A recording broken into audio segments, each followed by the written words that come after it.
Chapter 10. On the day following the funeral, Quillerin telephoned G. Vernon Tate and asked if he might call and deliver the books on Jade. He said he always liked to return borrowed books promptly. Tate acquiesced in a voice that was neither cold nor cordial, and Quillerin could imagine the crimping of the mouth that accompanied it.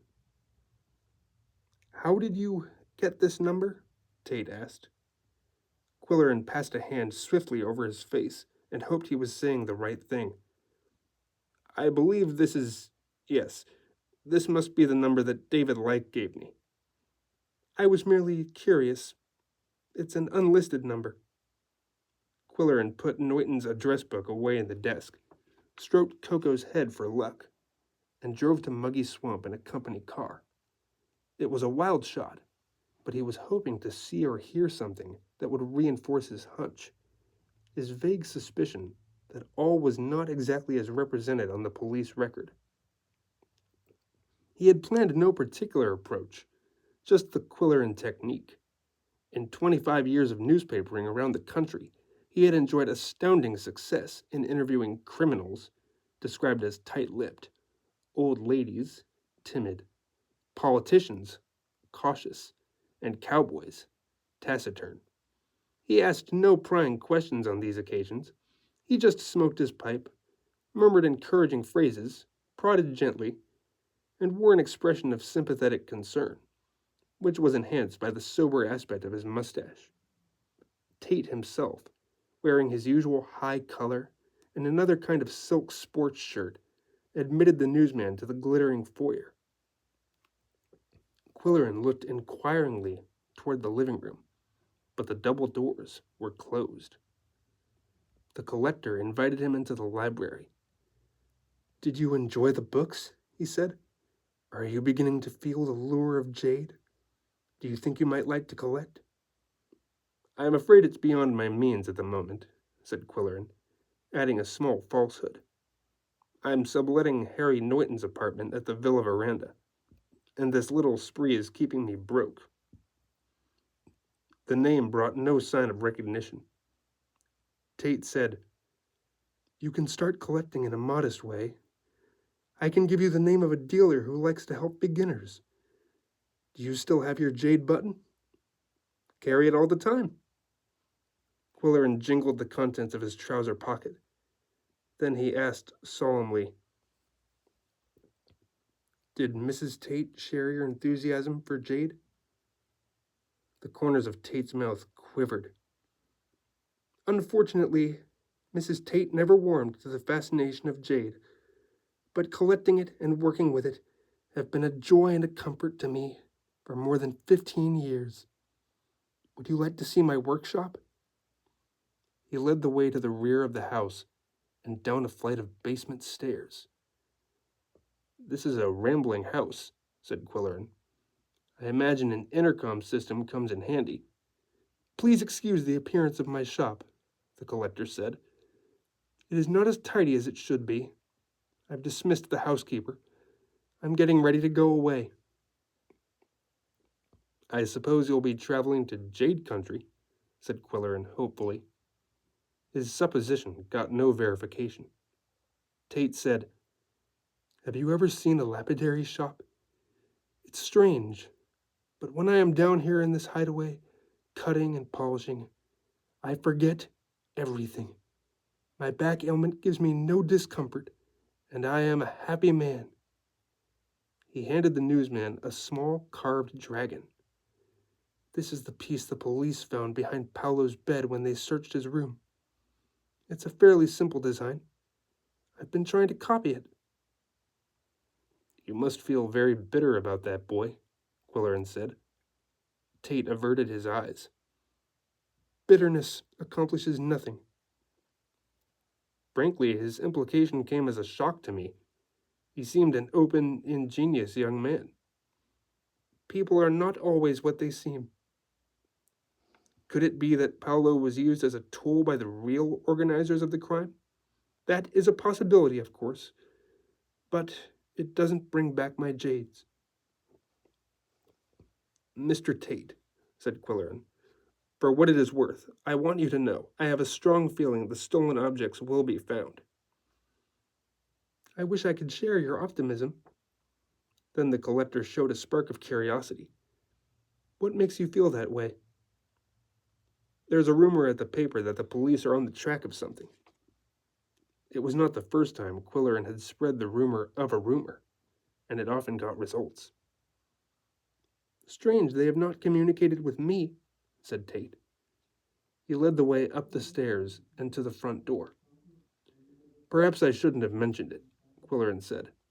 Then, casually, he remarked, "That housekeeper of yours, would she take a temporary job while you're away?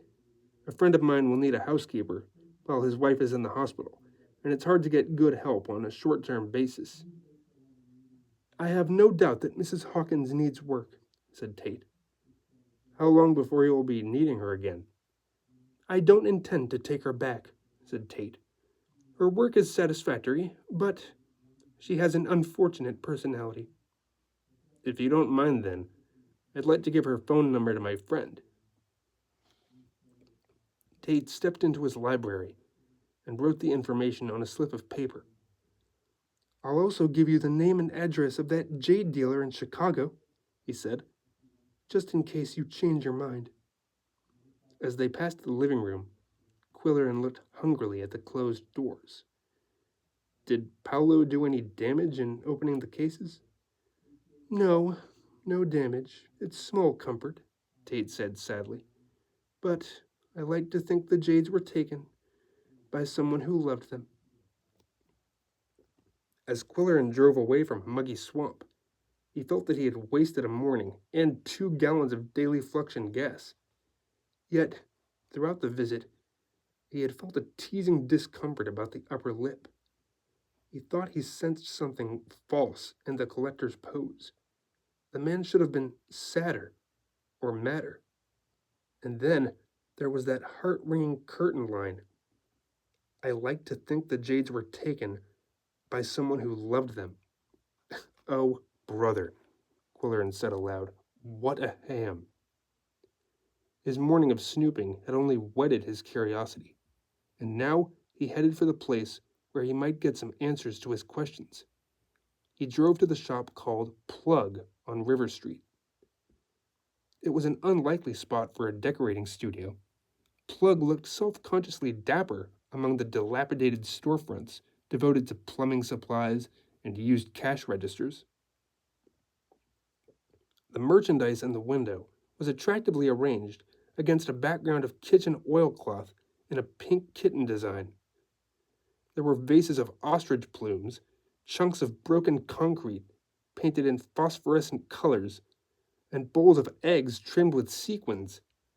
The price tags were small and refined, befitting an exclusive shop. $5 each for the eggs, $15 for a chunk of concrete. Quillerin walked into the shop. The door handle was a gilded replica of the Statue of Liberty, and a bell announced his presence by tinkling the foreign notes of "How Dry I Am."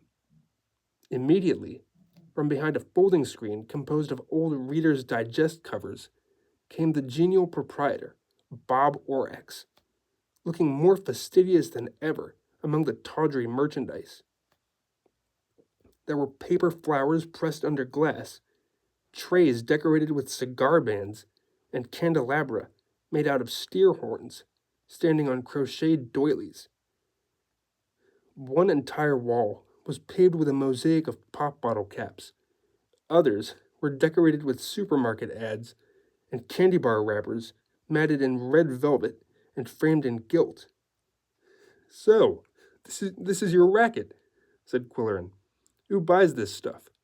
"Planned ugliness appeals to those who are bored with beauty, tired of taste, and fed up with function," said Orax brightly.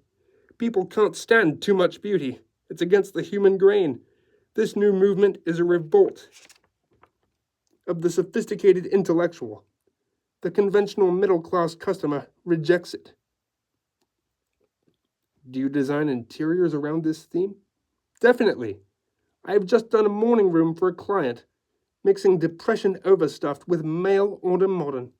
Very effective. I paneled one wall in corrugated metal siding from an old tool shed in the original rust. The color scheme is cinnamon and parsnip with accents of dillweed. Quillerin examined a display of rat traps made into ashtrays. Those are little boutique items for the impulse buyer, said Orax, and he added with an arch smile, I hope you understand that I'm not emotionally involved with this trend. True, it requires a degree of connoisseurship, but I'm in it primarily to make a buck, if I may quote Shakespeare. Quillerin browsed for a while, and then said, That was a good party at David's place Monday night. I hear he's giving another one on Saturday for Mrs. Norton. I shall not be there, said Orax with regret. Mother is giving a dinner party, and if I am not on hand to mix good stiff drinks for the guests, Mother's friends will discover how atrocious her cooking really is.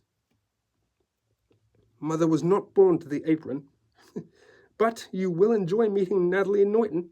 She has all the gagging appeal of a marshmallow sundae. Quillerin toyed with a pink plastic flamingo that lit up. Were the Nortons and the Tates particularly friendly? He asked.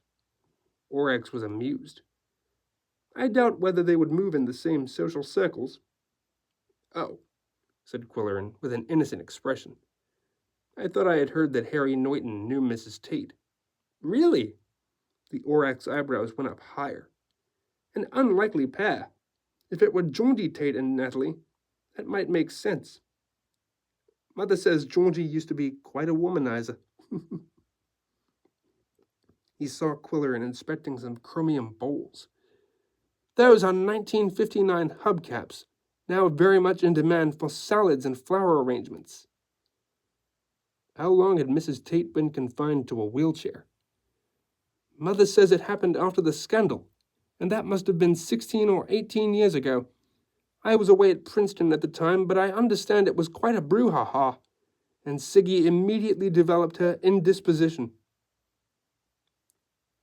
Quillerin patted his alerted mustache and cleared his throat before saying, Scandal? What scandal? The decorator's eyes danced. Oh, didn't you know? It was a juicy affair. You should look it up in your morgue. I'm sure the Fluxion has an extensive file on the subject. He picked up a feather duster and whisked it over a tray of tiny objects. These are crackerjack prizes, circa 1930, he said. Genuine tin and very collectible.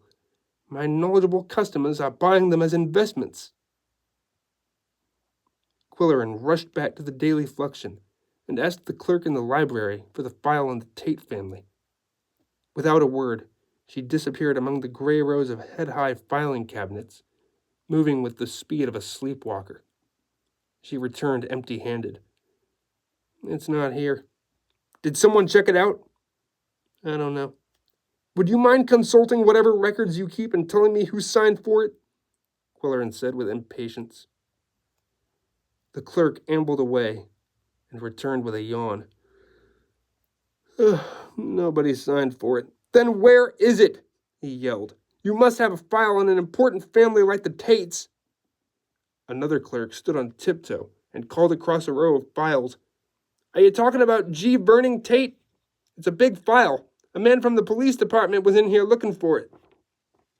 He wanted to take it to headquarters, but we told him he couldn't take it out of the building. He must have sneaked it out, said Quillerin. Some of those cops are connivers. Where's your boss? The first clerk said, It's his day off. Well, you tell him to get hold of the police department and get that file back here. Can you remember that? Remember what? Never mind. I'll write him a memo.